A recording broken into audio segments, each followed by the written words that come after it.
सगरी सारा रा रा रा रा रा रा रा रा रा रा रा रा रा रा जोगी जी सारा रा रा मरद के मुँह हमारो दिल्ली के कमाई देवर के फरज द तू ही निभाई। अरे बाबू हेने आबा अरे कुछ दिन के बाद देवर देमा खुश खबरी तहर भैया के धन हई रंग दन सगरी तनी बुझा हमर बात मन बा छटपटा तो आज फिर शरीरिया हो जाई। चाचा ए के बोलता रे? चाचा हम भीतर से बोला था ना बेटा तीसरा लहर में भीतरी से मत अब बहरी ना तो फिर भीतर चल जीबे।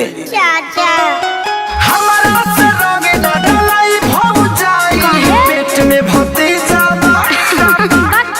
चाचा ए चाचा पेट में भतीजा बकरिया हो जाई भतीजा बकरिया हो जाई भतीजा बकरिया हो जाई। अरे आँखिया में दूरबीन लगैले बड़ा का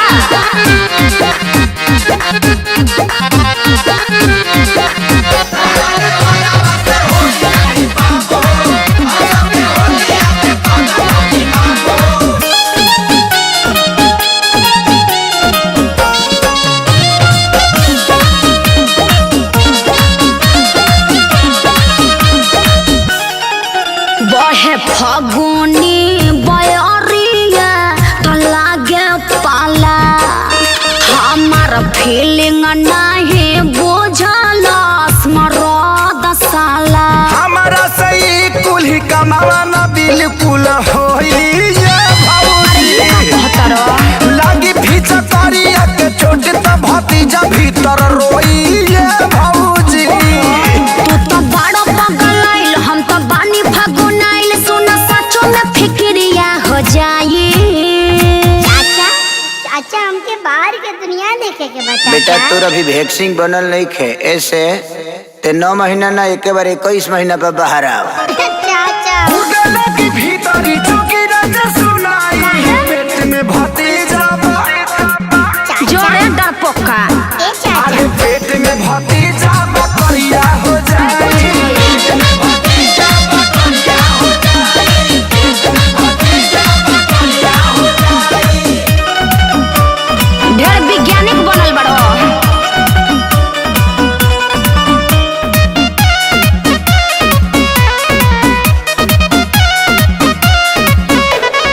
ऐसे मनावा पानी नहीं फेरल जाला भाव जाई लोग के गोबर से लभेरल जाला।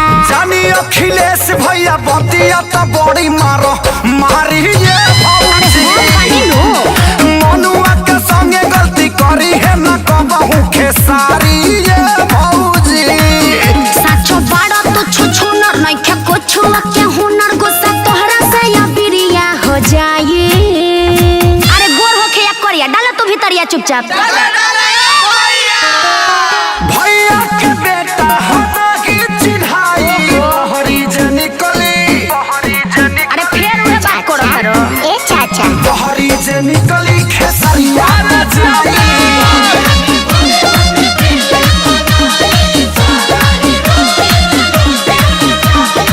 अरे जा भतीजा के चक्कर में नतीजा को देलो।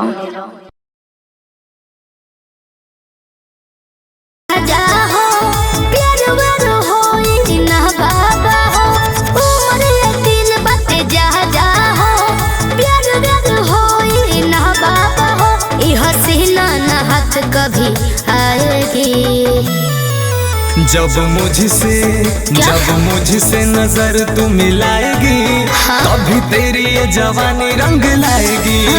जब मुझसे नजर तू मिलाएगी तभी तेरी ये जवानी रंग लाएगी।